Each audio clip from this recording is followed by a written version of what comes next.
Hello everyone, welcome back. Oh, I'm using the Radiant Rider-Waite Tarot, but this one's a little like pocket edition and I'm using the full size.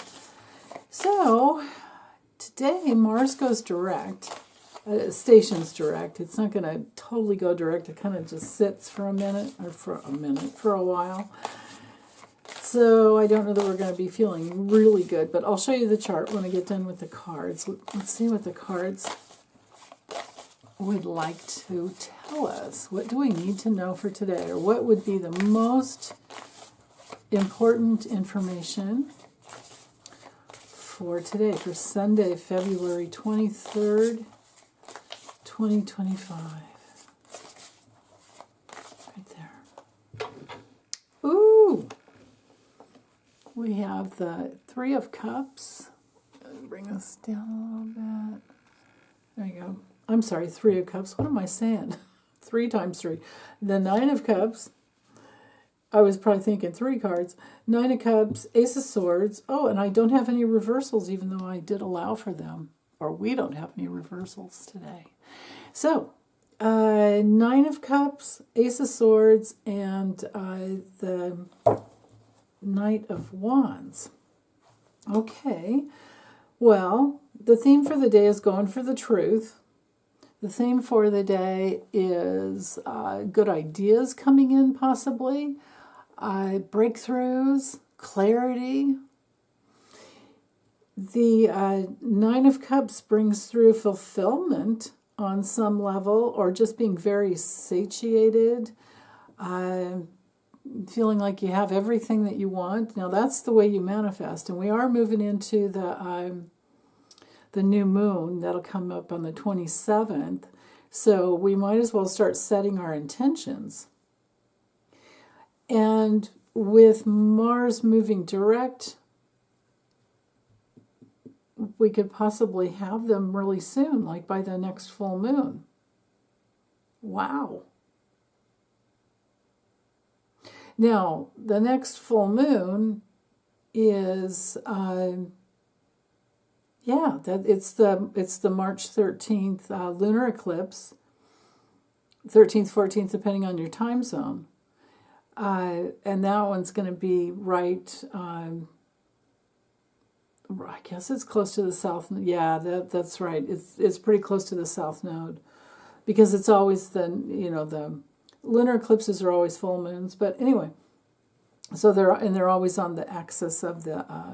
Oh yeah, here's for the kiddies out there. The north and south node is the nodal lunar. It's a lunar nodal axis, and so when we have the eclipses, they're always on the nodes. So, yeah, wow, okay. I would say, even though we don't have any Virgo energy here, I would say the best way to use the energy today is to start planning on the future and setting your intentions, meditating in the place of having what you already want instead of going into the I want, because if you go into the I want, then it never comes, because it's it can come, but you just have to work really, really hard for it, because you're kind of just left up to your ego, which is still good. If you got a healthy ego that goes after what you want, that's cool. But you can get some spiritual support from the universe if you ask for that expansion out into the universe.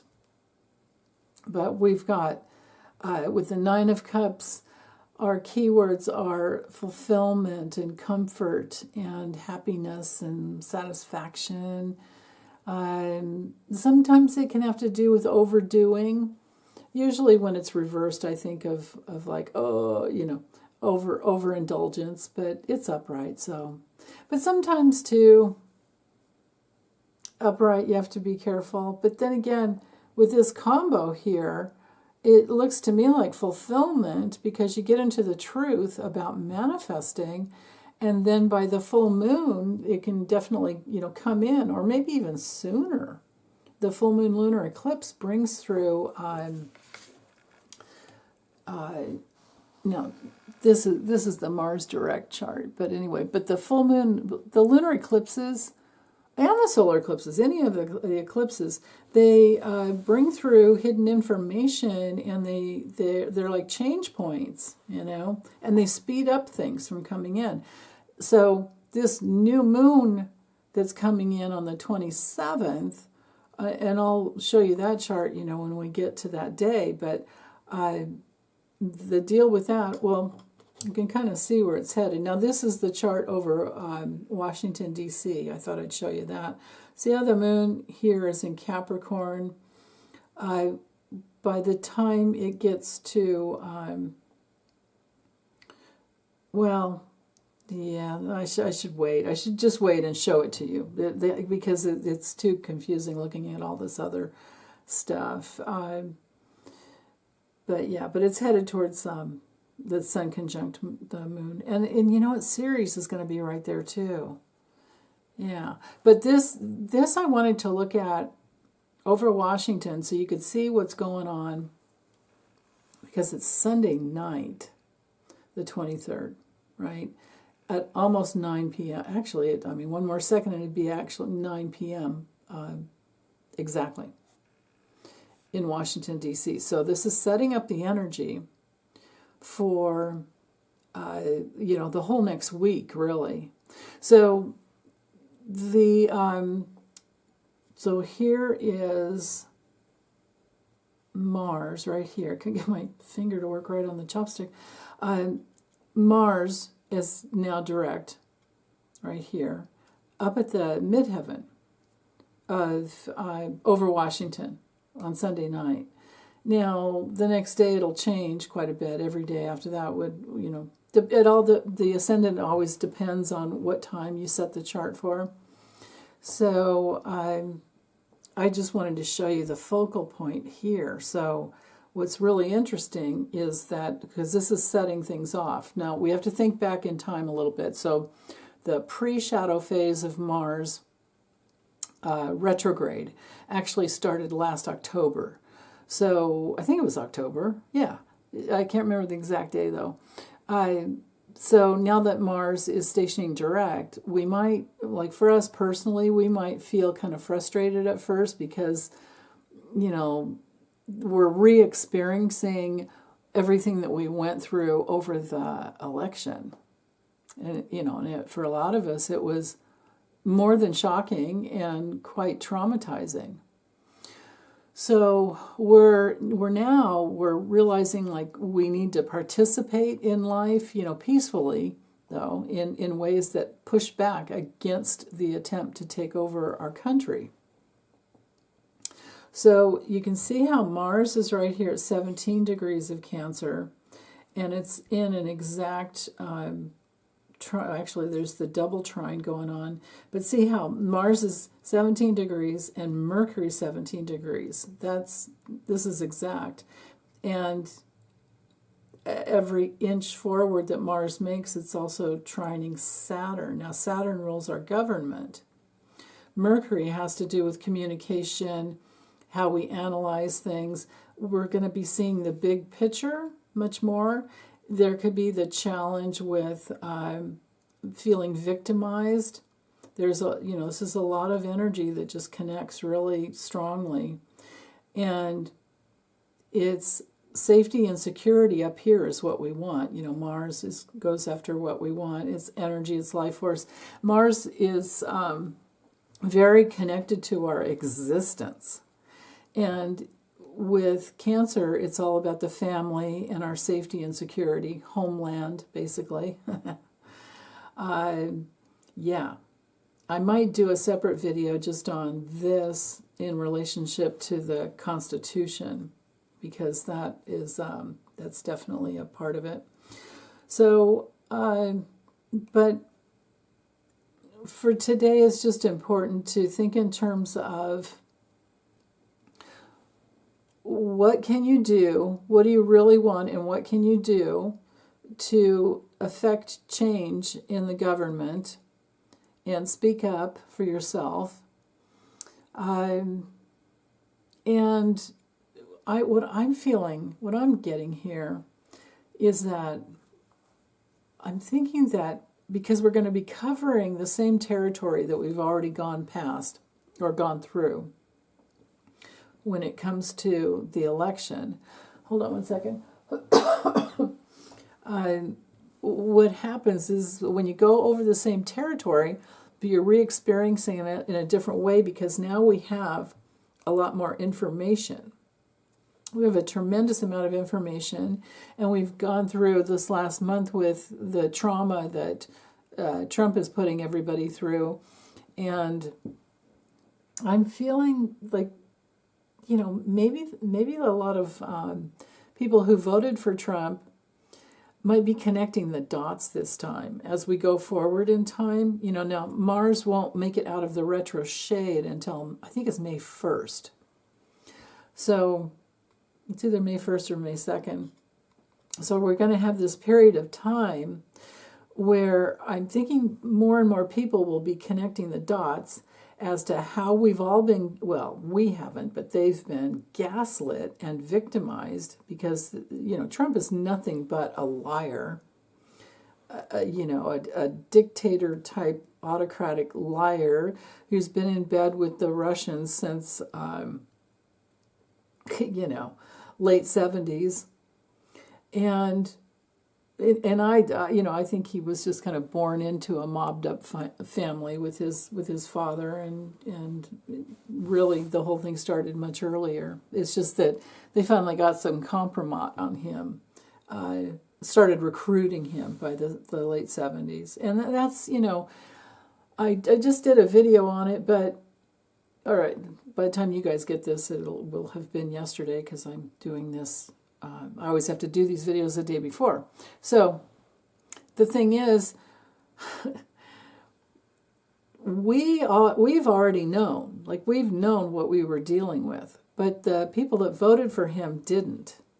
And so in order to affect change on a broad scale, which is what survival is all about, which is what Mars is all about, which on our homeland, Cancer, that's all about, it has to be most of us, not just 40 or 50% of us, but the numbers in there, 60 to 70%, because there's always going to be probably 30% of the adult voting population that could vote that just will not. So, and then we have to protect our votes. I mean, there's so much work that needs to be done. Mars is all about work, and this would be work to create security.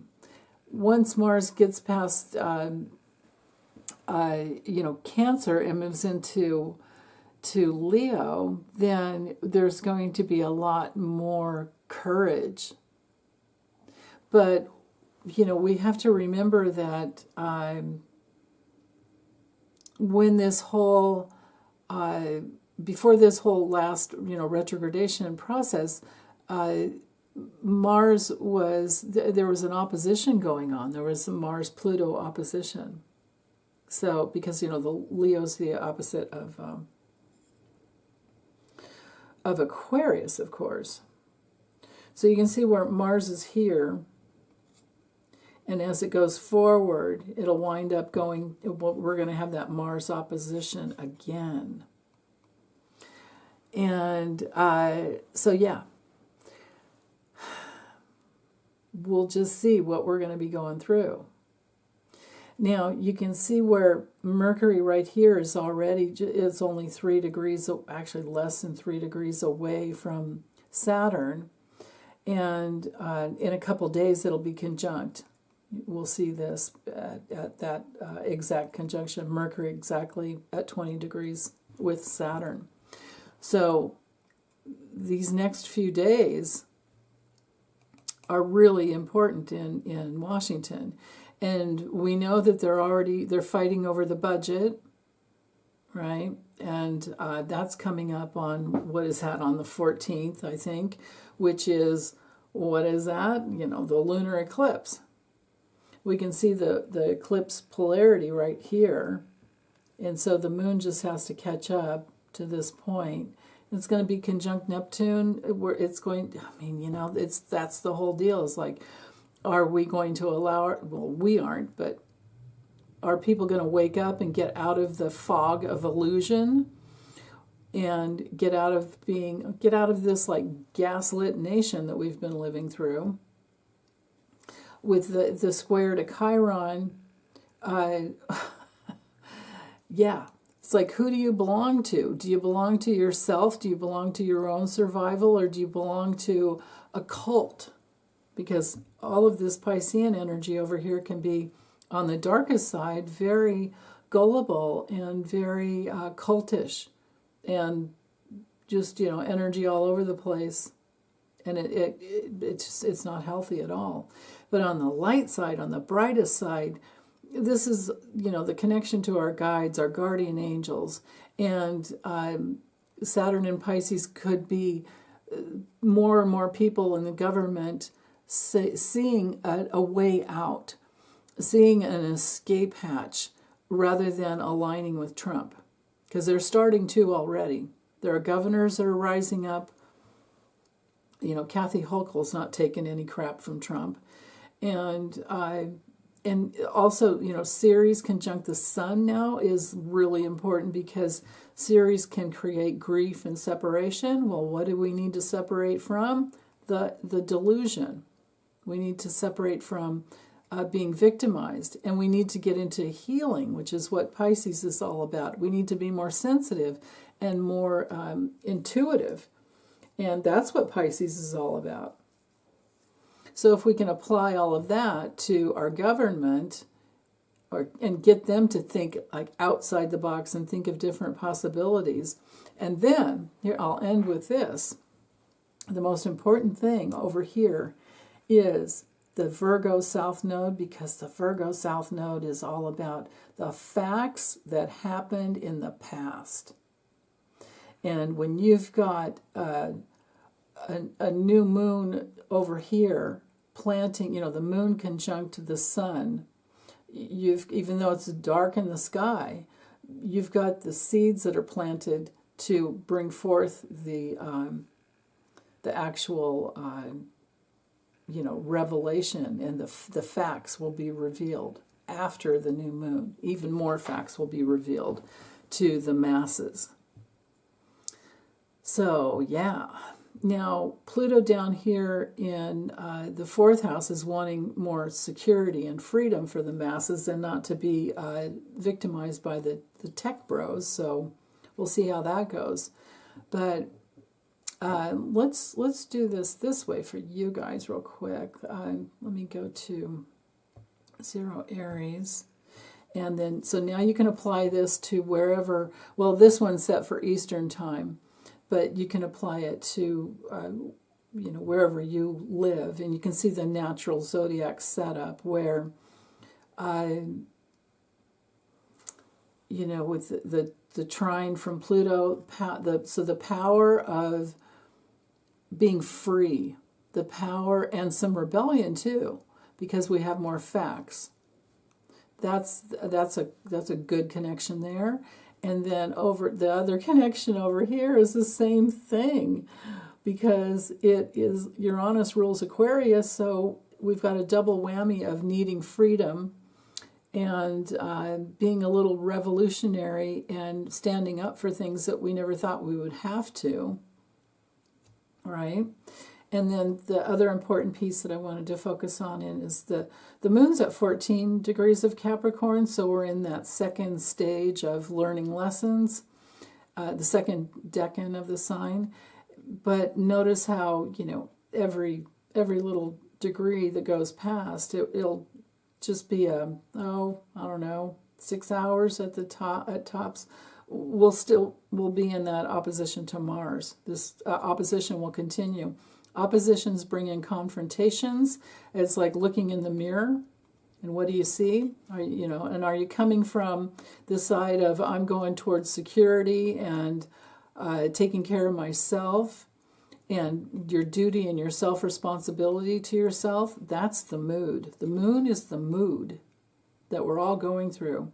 And in Capricorn, it's about being in your own integrity, but darn well having duty, you're duty bound to yourself and your family.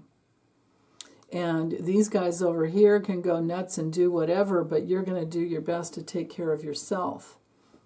We also have this aspect of the architect going on here, from the facts of the past coming out that can be shocking for some people, but for the rest of us, it's a great opportunity to have our foundation that's bigger and broader and more sensitive and more caring and more compassionate than we ever have had in 30 years.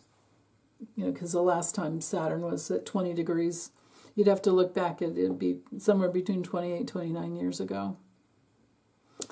So yeah, so I think that's enough information for today. Other than we do have, the sun is in an approaching square to Jupiter, so I'll talk more about that tomorrow, because there's some challenges and testing points there with new information that comes out. But look at that lineup in Pisces. I mean, my goodness. 5 planets and the North Node. Wow. Okay, take good care, you guys. Have a wonderful day. Big hugs. Bye.